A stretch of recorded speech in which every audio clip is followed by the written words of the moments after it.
Bonjour à toutes et à tous, bienvenue dans Smart Impact, l'émission de la RSE, la responsabilité sociale, sociétale et environnementale des entreprises. Voici le sommaire. L'invité de Smart Impact, c'est Damien Chalaret-Durieux, fondateur de la Compagnie des Pyrénées qui lance l'eau neuve, qui se veut la première eau minérale naturelle française à impact positif. Doit-on transférer aux maires le pouvoir de police de la publicité? Cette réforme prévue par la loi climat et résilience inquiète plusieurs ONG qui voient un cadeau aux pollueurs et aux afficheurs. On en débattra tout à l'heure. Et puis dans Smart Ideas, on partira à la rencontre de Madame Pi qui réinvente l'urinoir pour les femmes. Voilà pour les titres, on a 30 minutes pour les développer. C'est Smart Impact et c'est tout de suite.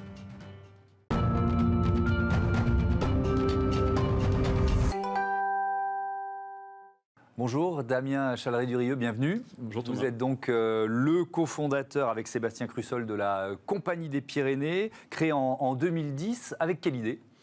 L'idée, c'était d'avoir un impact sur le positif, sur la nature, les gens et l'économie qui nous entourent, donc dans un circuit court dans les Pyrénées. Donc on a repensé la façon dont on produit l'eau, dont on la consomme sur tout son cycle de vie. Ouais. Et c'est là que la Compagnie des Pyrénées est née. Qu'est-ce qui vous différencie du modèle, on va dire, classique de l'eau en bouteille ? C'est que c'est pas qu'un produit, en fait. C'est un projet de société où on a associé toutes les parties prenantes. Donc ça va des habitants, aux associations, aux élus, aux services de la préfecture. Et ils ont tous participé au design du projet. Ils sont encore là, ils seront encore là demain. Donc en fait, c'est un collectif. L'idée, c'était d'étudier tous les impacts sociaux et environnementaux qu'on pouvait avoir, mais pas que dans le périmètre de l'entreprise. L'idée, c'était d'aller plus loin, même au niveau de la région, et donc d'intéresser toutes les personnes concernées. Ça veut dire un emploi local déjà ?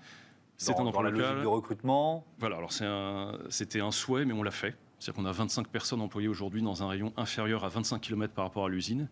On souhaite continuer. On embauche aussi, on propose d'embaucher les conjoints ou les conjointes des personnes qui nous rejoignent, en les faisant monter en compétences quand ils n'ont pas les diplômes, afin de pérenniser les personnes sur le sol, tout simplement. Parce que du coup, les enfants viennent, ça crée de la vie autour. Et on pense avoir créé une centaine d'emplois indirects. Il y a ce service source, de quoi s'agit-il ? Alors on a deux services, on a un service eau neuve dont on parlera peut-être tout à l'heure, on va en parler et le service source. Source, c'est Water as a Service, l'eau en tant que service. C'est l'eau sur mesure, enfin l'eau à façon pour le compte de professionnels. On propose pour le compte de sociétés de personnaliser et l'eau et l'emballage. L'eau de base, c'est une eau minérale naturelle de montagne exceptionnelle en pureté et équilibre. Et après, on propose de la carbonater, comme on dit, donc de rajouter des bulles. On peut choisir la finesse selon l'esthétique et la sensation que recherchent nos clients. On propose de l'aromatiser en s'exonérant de conservateurs chimiques. Et on propose de la fonctionnaliser. Ça, c'est pour des clients un peu spécifiques dans le monde de la santé ou du sport de haut niveau, en rajoutant des extraits d'acides aminés ou de légumes, par exemple. Et du coup, à partir même d'une feuille blanche, un client peut dire « je veux mon eau » et nous on propose de la faire. Alors, votre objectif pour 2021, on va avoir quelques chiffres, 30 millions de bouteilles vendues, et puis cette ambition à 5 ans de 120 millions de bouteilles. Et pour ça, vous lancez donc cette nouvelle marque d'eau minérale, l'eau neuve. Alors déjà, on ne le voit pas forcément très bien sur le packaging, mais ça peut s'écrire aussi eau accent circonflexe neuf. Pourquoi ce nom ? Alors c'est une référence directe en fait à 09, le département de l'Ariège. C'est-à-dire qu'on sait très bien d'où on vient, l'Ariège, et on sait très bien où on va, c'est l'Ariège. Donc il y a une vraie circularité dans notre produit. Et neuve, c'est pour ceux qui ne connaissent pas l'Ariège, c'est que c'est une promesse, c'est que c'est une nouvelle façon de consommer l'eau, de son début de vie jusqu'à sa deuxième vie, puisqu'on travaille typiquement sur la conservation de la capacité d'autorégénération de la ressource. On travaille sur des emballages alternatifs au plastique à usage unique, comme le carton. Alors ça, j'ai pas mal de questions là-dessus. Et on va jusqu'à recycler les déchets chez nos clients professionnels pour leur donner une deuxième vie. Alors justement, chasser le plastique, très bien, vous n'êtes pas les seuls à essayer de le faire, mais quand on propose de l'eau, est-ce que c'est plus compliqué ? De chasser le plastique. De passer à un emballage carton comme celui-là. Alors c'est très compliqué parce que ça paraît simple comme ça, mais cet emballage a été spécialement conçu par Tetra Pak, avec qui on a signé un partenariat exclusif en France pour l'eau. Donc c'est un emballage pour l'eau, c'est une gourde en fait de semaine, c'est comme ça qu'on la qualifie. Vous voyez qu'il y a un goulot qui est large, donc on peut la re-remplir, la réutiliser, ça a pas mal de succès auprès des enfants, des jeunes. Et donc c'est composé à 88% de matériel qui est biosourcé, essentiellement du bois et du dérivé de canne à sucre pour les parties plus dures. Il y a une fine lamelle d'aluminium qui sera appelée à être remplacée par de la fibre de bois en 2024. Et c'est 100% recyclable, c'est surtout ça le point. Donc c'est un produit qui est plus vertueux selon nous. C'est pas un produit parfait, Ouais. mais c'est un produit qui a plus de vertus que le plastique. Donc il y avait un défi technique à le relever aussi. Il y a un d'une défi certaine technique façon. énorme, mais ça c'est l'affaire des spécialistes, Tetra. Nous on est les industriels qui produisent derrière. Est-ce que ce format eau minérale en bouteille carton, ça existait déjà ailleurs en Europe ou dans le monde? Alors ça existe outre-Atlantique et en Australie. Ouais. On est la 4e usine dans le monde, on est les seuls en Europe aujourd'hui. Ok. Il y a un vrai pas à faire, mais nous on pense que c'est le moment parce qu'on ne voit pas l'eau. Et nous, de cette faiblesse, on en fait une force parce que ce qui fait qu'on ne voit pas l'eau fait qu'on la protège. Le pire ennemi de l'eau, c'est la lumière. Ce qui fait que cet emballage en carton fait qu'il y a une meilleure conservation de tout ce qui est organolepsie. Donc l'odeur, le goût, même la couleur de l'eau est mieux préservée dans ce type d'emballage.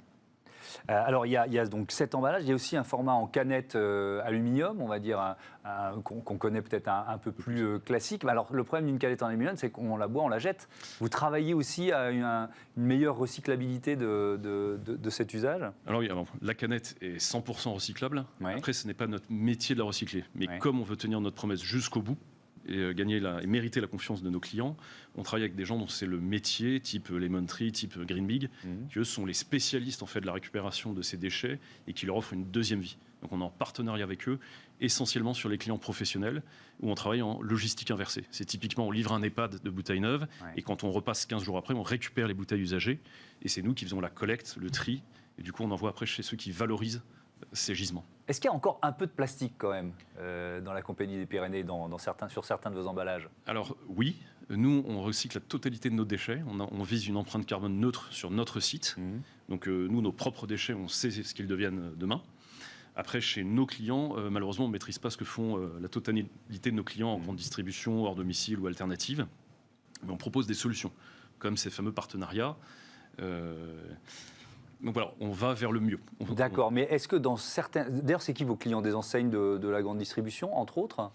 Alors, on est sur le marché traditionnel. Notre cœur battant, c'est l'Occitanie, puis la Nouvelle-Aquitaine, puis la partie Méditerranée, on va dire, plus tard. Parce que c'est de là où on vient, encore une fois. Donc on est en grande distribution dans toutes les enseignes. Dès demain, on sera chez Monoprix et Franprix au National, qui aiment beaucoup notre histoire, qui est très éco-responsable.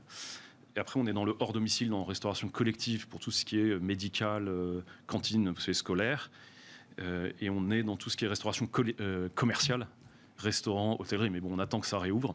Ouais. Et après, dans ce qu'on appelle l'alternative, c'est donc les stations-service, la distribution automatique. Mais ça, c'est plus pour juin. Est-ce que certains de vos clients demandent encore des bouteilles plastiques? Oui, exactement. Alors, du coup, vous les évangéliser, c'est ça en quelque sorte? Nous, notre travail, c'est de les convertir à des produits plus nobles, si je puis dire, plus vertueux. Après, le plastique est très décrié, mais c'est pas non plus parfaitement mauvais. Il faut dire la vérité, c'est que c'est un produit qui se recycle très bien. Ça, c'est vrai. Donc nous, on propose des emballages en plastique 100% recyclables, certes, mais recyclés. C'est-à-dire que nous, on garantit l'origine de la matière qu'on utilise. On sait qu'avant d'être une bouteille chez nous, ça a déjà été une bouteille. Donc il y a encore des clients qui le demandent dans la grande distribution, mais je pense que c'est un cheminement vers de nouvelles matières comme le carton ou l'aluminium. Qu'est-ce que vous pensez des systèmes de consigne pour les bouteilles plastiques? Nous, on est très convaincus en fait, qu'il faut un incentive qui soit de l'argent ou un bon d'achat. Il faut qu'il y ait un reward avant que ça soit que la loi oblige à le faire. Je trouve que c'est bien que petit à petit, les gens soient amenés à ça, que ce soit sur le carton, la bouteille plastique, le verre ou même l'aluminium. Alors, il y a plein de leviers, parce que vous dites on a cette ambition d'impact positif. Donc, il y a aussi le levier de la logistique. Quand on est un producteur d'eau comme vous, comment vous le relevez, ce levier, notamment, je ne sais pas, les camions, quel choix vous avez fait? C'est vrai qu'on a de la chance. En fait, l'usine qui est à Mérins-les-Valles, en Haute-Ariège, touche la ligne qui passe de la France vers l'Espagne. Et on a le projet de faire un embranchement d'ici 2-3 ans pour directement en fait, charger et faire du ferroutage de l'usine carrément chez le consommateur. Bon, on ne va pas chez les gens au final. Non, mais le chemin de fer ne va pas aller jusque chez eux. Mais bon. Aujourd'hui, en fait, donc ça, vous n'y êtes pas encore, mais vous allez pouvoir le faire, ou vous envoyez déjà vos produits via le ferroutage? Aujourd'hui, en fait, dès qu'on peut faire du ferroutage, on le fait. C'est ça la réponse et c'est l'engagement qu'on prend. Demain, ça sera encore plus pur, puisque ce sera carrément à la sortie de l'usine. Est-ce que tous ces choix, ils font grimper les prix? Est-ce que l'eau neuve, l'eau de la Compagnie des Pyrénées, elle vaut plus cher que les autres? Alors ça fait grimper les coûts, mais chez nous c'est assumé, c'est-à-dire que le volet extra-financier est aussi important, voire plus important que le volet financier. on l'assume parce pour nous, on a une rentabilité dans le temps long. Mais au final, pour le consommateur, c'est le même prix qu'une eau premium. Parce qu'on reste de l'eau minérale de montagne, ce qui est rare. Elle est particulièrement pure, donc elle vaut cher, en fait, déjà, en termes de rareté. Et après, il y a des coûts de fabrication plus vertueux qui coûtent plus cher. Mais on ne veut pas faire payer le consommateur là-dessus pour qu'il n'y ait pas d'argument de prix pour ne pas faire le pas, en fait. Et donc, avec ce modèle que vous avez mis en place depuis plusieurs années, il est mûr pour une diffusion de votre eau au niveau national. C'est ce que vous avez dit tout à l'heure, quoi. Parce qu'après, il faut tenir la promesse. Alors nous, le parti pris, c'est que les gens sont prêts. Après, il y a différentes vitesses dans le marché. Plus les gens sont jeunes, plus ils sont prêts, ils sont conscients en fait, du problème. Donc, ils sont très acheteurs de ce type d'emballage. Après, c'est une problématique de capacité. Il s'avère qu'on a une très grosse capacité d'eau et une très belle qualité d'eau, mais on a pris l'engagement de ne pas exploiter plus de 15% de ce qu'il y a disponible pour garantir dans même 60-80 ans qu'il y aura la même quantité d'eau disponible pour nos enfants et petits-enfants. Et donc, c'est une limite naturelle, là aussi, voilà. du développement. Merci beaucoup. Merci, Damien Chaleret-Durier. À bientôt sur Bismart. Tout de suite, on passe à notre débat. Faut-il transférer au maire le pouvoir de police sur la publicité ?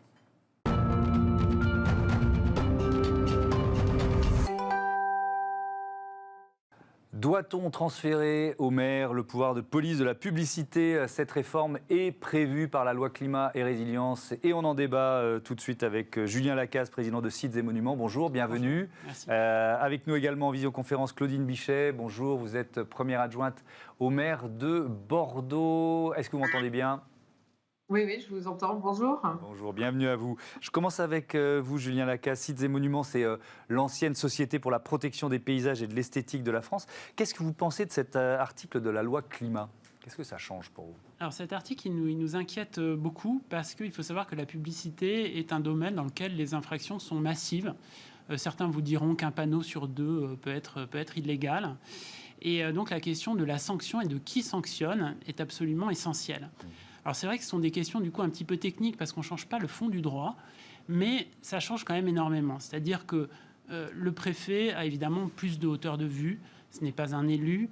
Le maire est beaucoup plus dans un contexte local, c'est-à-dire qu'il va connaître effectivement la personne qui prête son terrain pour implanter un panneau.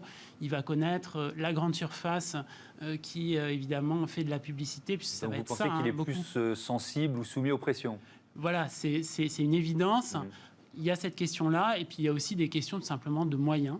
Dans des grandes villes comme Bordeaux, on peut effectivement monter un service qui est actuellement dans les préfectures. Dans des petites communes ou dans des petites intercommunalités, c'est beaucoup plus compliqué. C'est un droit qui est quand même très complexe. Oui.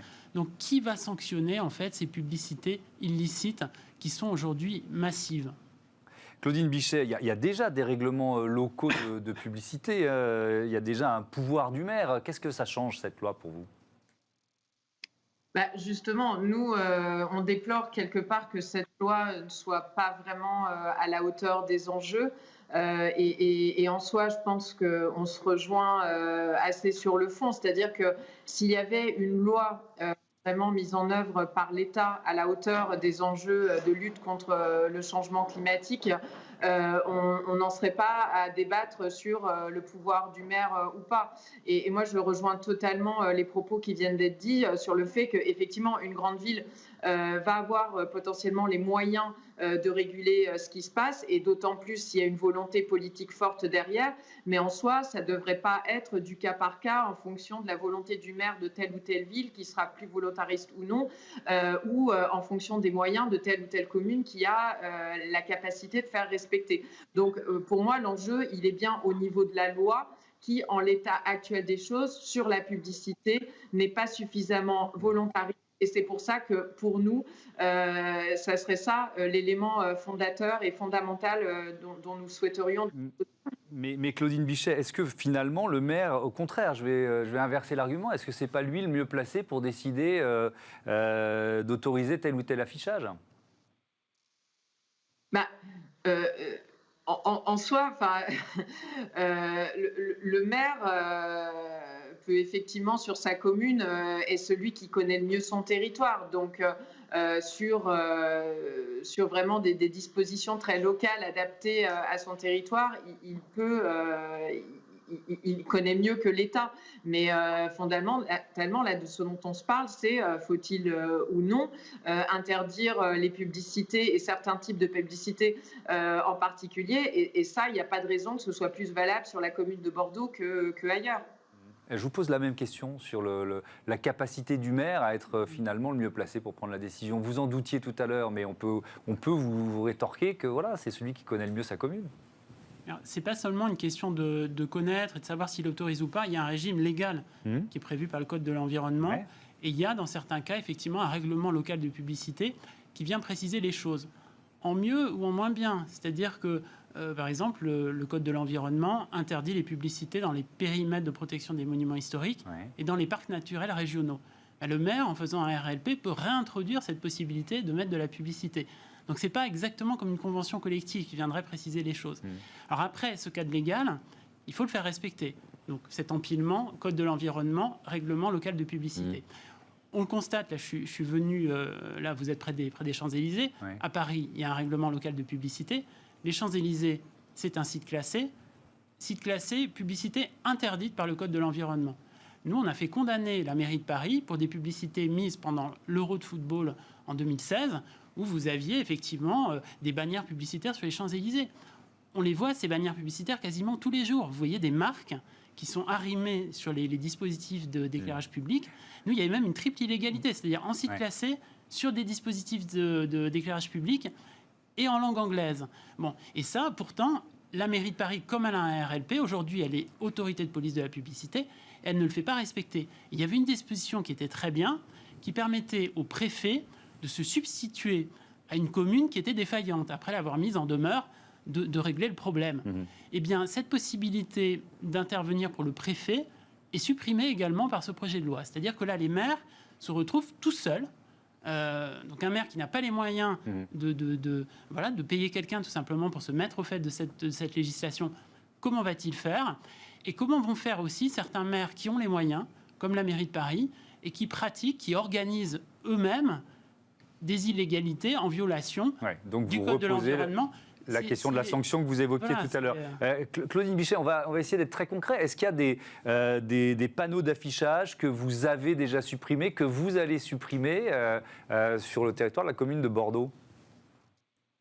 Non, parce qu'aujourd'hui, on n'avait pas les moyens de le faire. On n'a aucun pouvoir sur le contenu publicitaire qui est diffusé. Donc nous, aujourd'hui, notre pouvoir... Des panneaux eux-mêmes. Je ne parle pas du contenu, je parle des panneaux eux-mêmes, des panneaux d'affichage. Les panneaux communaux, bien sûr, là, on a le pouvoir de réguler ces panneaux. Donc là, on est en train d'ailleurs diminuer, travailler à une diminution du nombre de panneaux pour limiter en fait l'exposition des citoyens à cette publicité permanente. Mais voilà, c'est aujourd'hui la seule chose que nous sommes en droit de faire. Mais c'est le principe de la publicité que vous rejetez ? Alors, ce n'est pas le principe de la publicité, c'est l'impact de la publicité. Là, on se parle de défis climatiques, on se parle de tout faire pour limiter le réchauffement climatique à 2 degrés.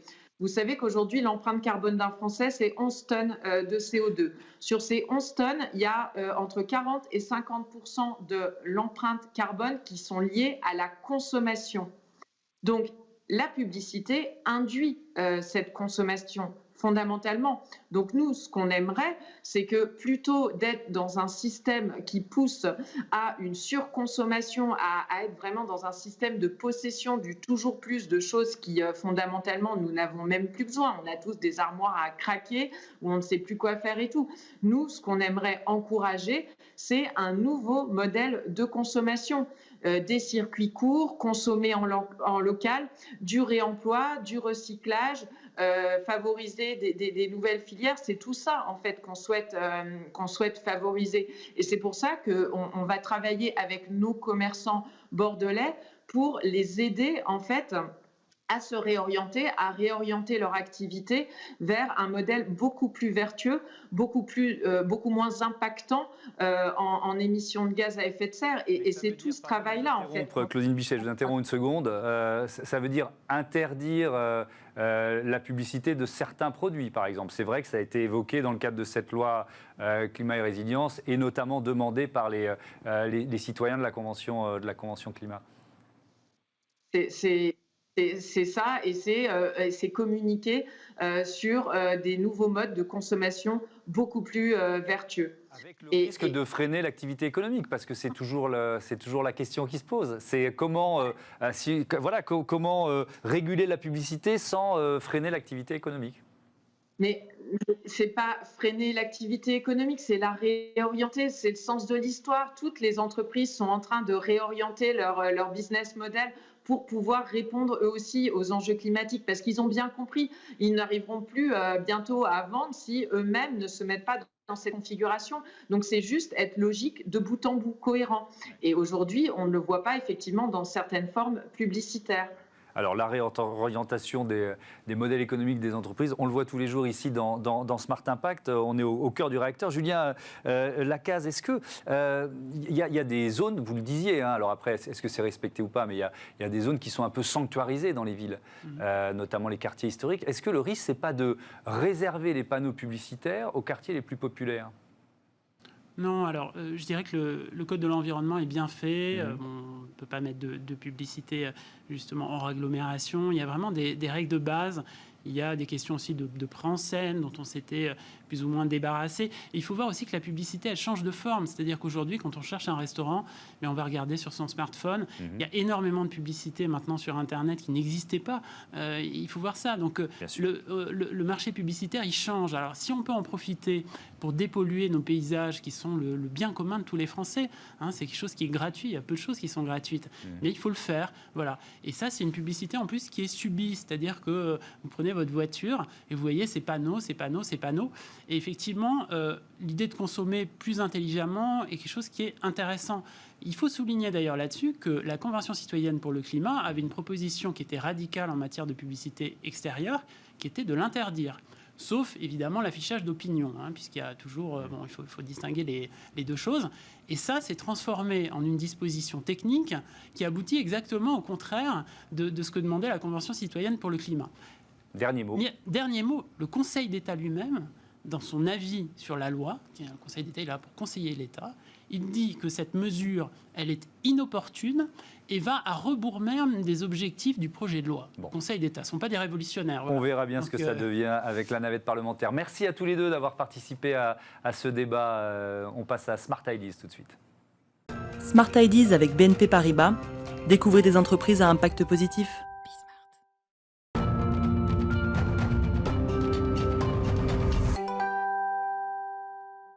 Smart Ideas et la bonne idée du jour est signée Nathalie Desinard. Bonjour. Bonjour. Bienvenue. Vous êtes la fondatrice de Madame Pi. Quand et avec quelle idée vous l'avez créée ? Alors, Madame Pi a été créée en mars 2018, mais l'idée remonte un petit peu en amont. En fait, à l'été, très exactement à l'été 2015, où j'étais à un concert en Île-de-France, Rock en scène pour pas le nommer. Ouais.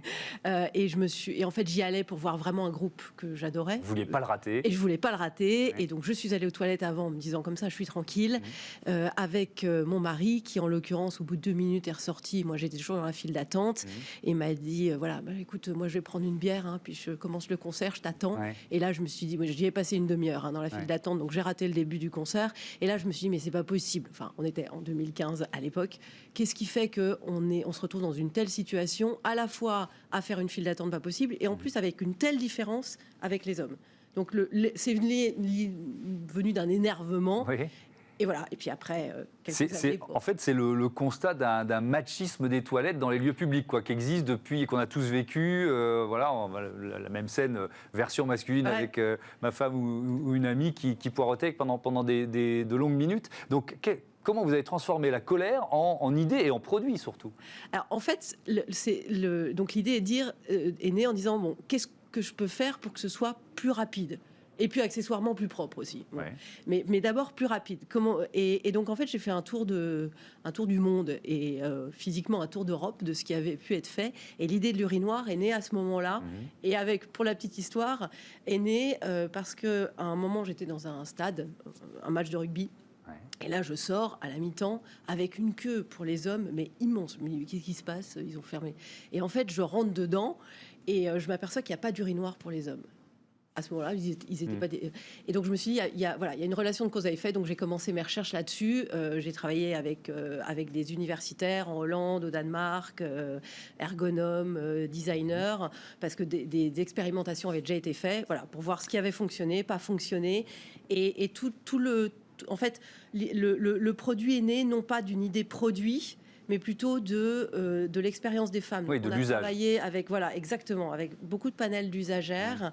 Rapidité, hygiène, intimité, c'est les 3 mots que vous avez privilégiés, qui symbolisent en fait le produit. Ça veut dire qu'on est seul, évidemment, dans une cabine. Comment bon, je ne veux peut-être pas forcément vous demander tous les détails, mais c'est quoi les caractéristiques de ces urinoirs? Alors, vous l'écrivez avec un E. Ouais. On n'a pas voulu faire de faute d'orthographe sur notre bandeau, mais vous écrivez l'urinoir avec un E, vous créez le mot au féminin. On crée le mot au féminin, absolument, pour signifier que cette infrastructure peut être aussi adaptée aux femmes.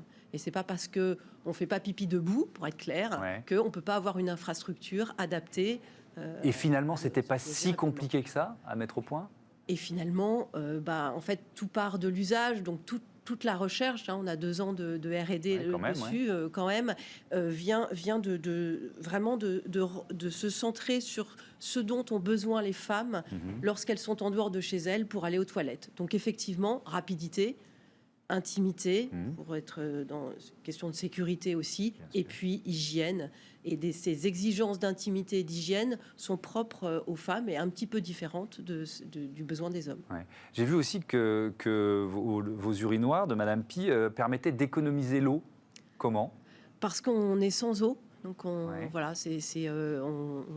fait pipi et par gravité, c'est soit autonome, soit relié tout à l'égout. Il faut savoir qu'une chasse d'eau, c'est entre 6 et 9 litres d'eau.